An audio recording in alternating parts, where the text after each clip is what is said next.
A quiet suburban street past midnight. Unmarked cars, detectives holding their breath. Somewhere in the dark, a man is driving toward one house, coming to collect $30,000 in stolen cash. He has no idea the police are already watching. In 60 seconds, he will be in handcuffs. But to understand how detectives ended up hiding in a grandmother's living room, we have to go back. What these detectives were hunting wasn't one criminal. It was a machine reaching across the planet into the homes of the elderly, draining everything they had saved. Over 40 victims, $3.5 million. An operation so well hidden, police almost never reached the people behind it. And yet this entire network was undone by a single photograph. This is the story of how that machine works.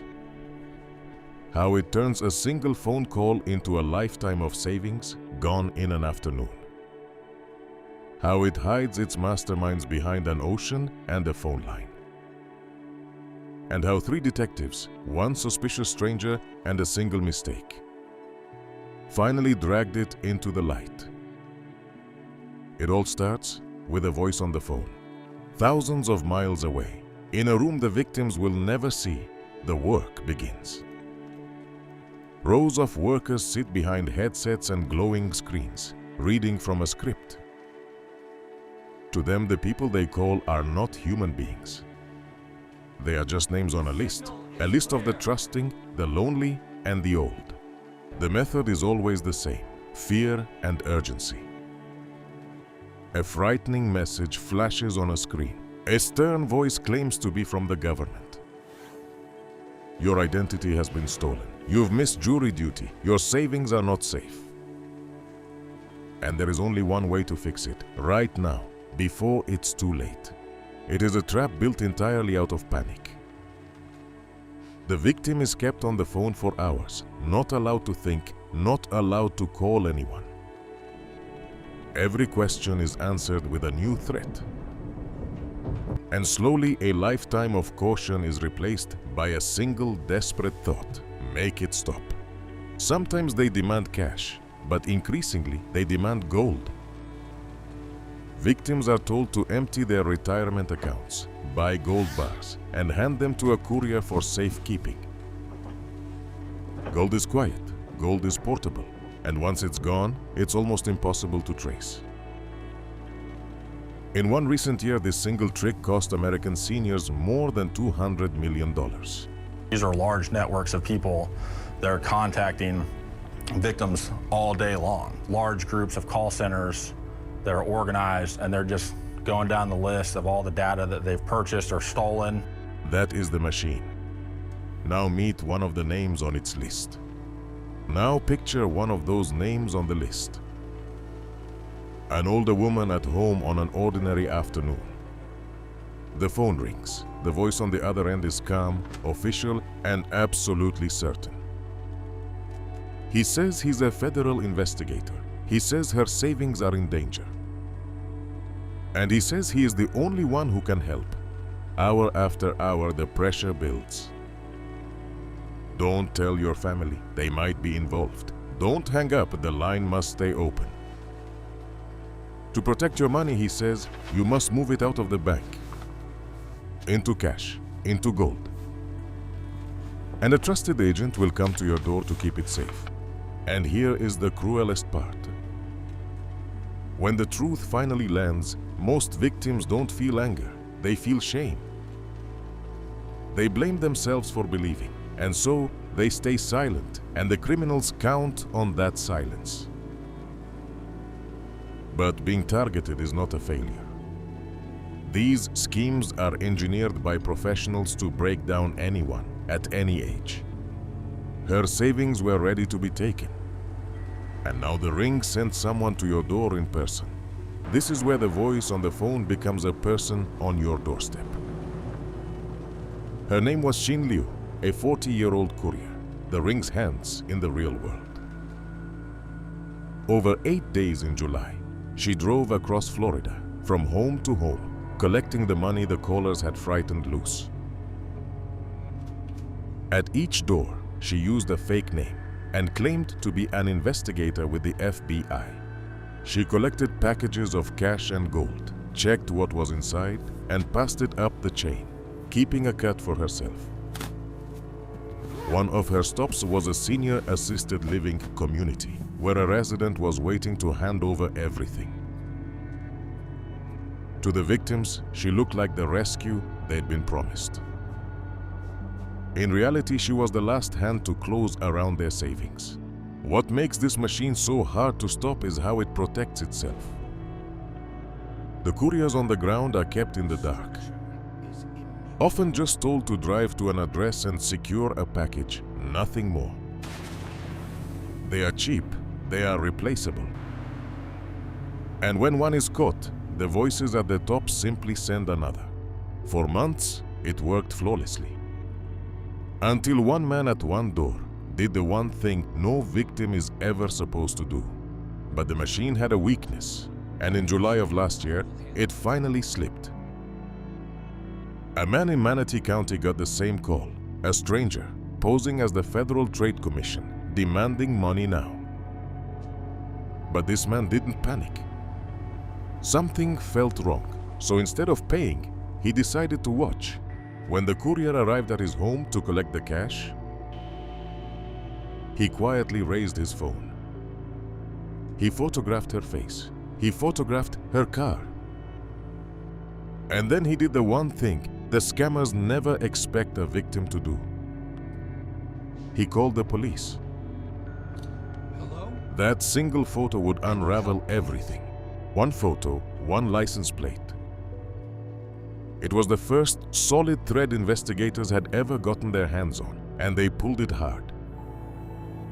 Those images led them straight to the courier's identity, and from her, to the victims she had already visited. For the first time, the hunters and the hunted had traded places.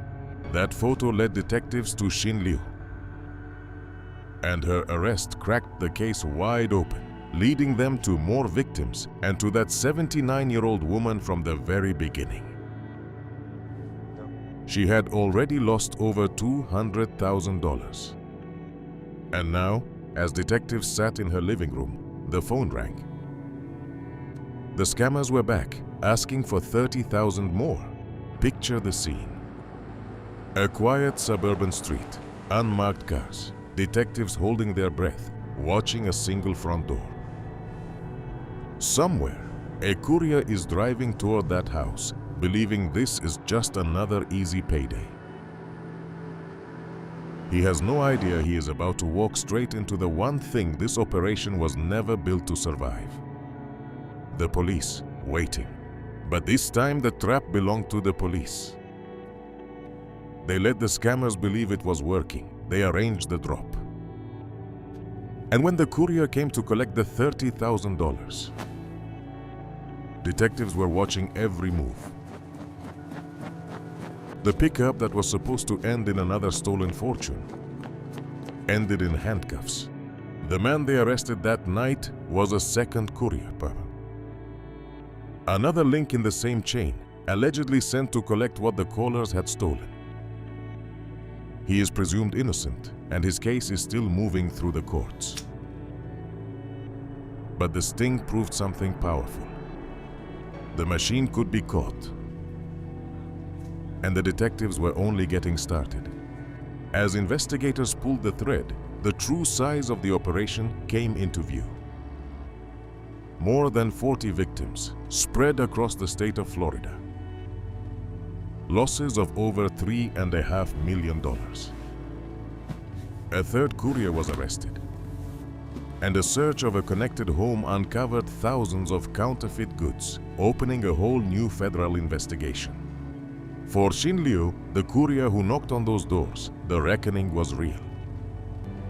She pleaded guilty in federal court to conspiracy to commit fraud.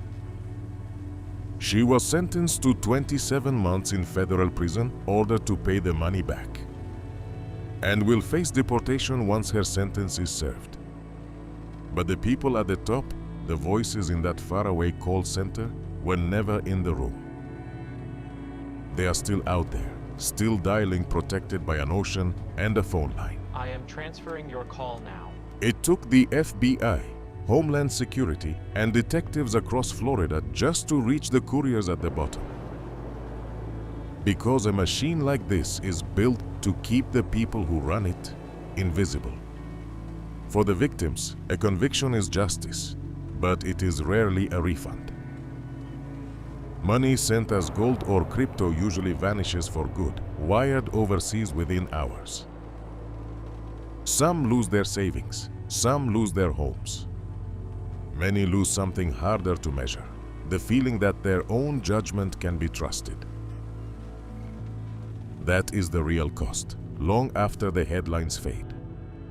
The couriers were caught, but the victims were never made whole. So how do you make sure you are never the next name on that list? So if you take one thing from this story, let it be this. No real agency, not the FBI, not the IRS, not your bank, will ever call and demand cash, gold, gift cards, or crypto. And no one from the government will ever send a person to your home to collect it. If that happens, it is a scam, every single time. The people these criminals hunt are our parents, our grandparents. The ones who taught us to be careful, now targeted for the very trust that raised us. So call the ones you love, warn them. One honest conversation can save a lifetime of savings. Because in the end, the best defense against the voice on the phone is a family that talks to each other. At the Axiom Lens, we don't just show you what happened. We show you what happened before, the moments the cameras miss, and the truth hiding inside them. If this opened your eyes, subscribe. And send it to someone you'd never want to see on the other end of that call.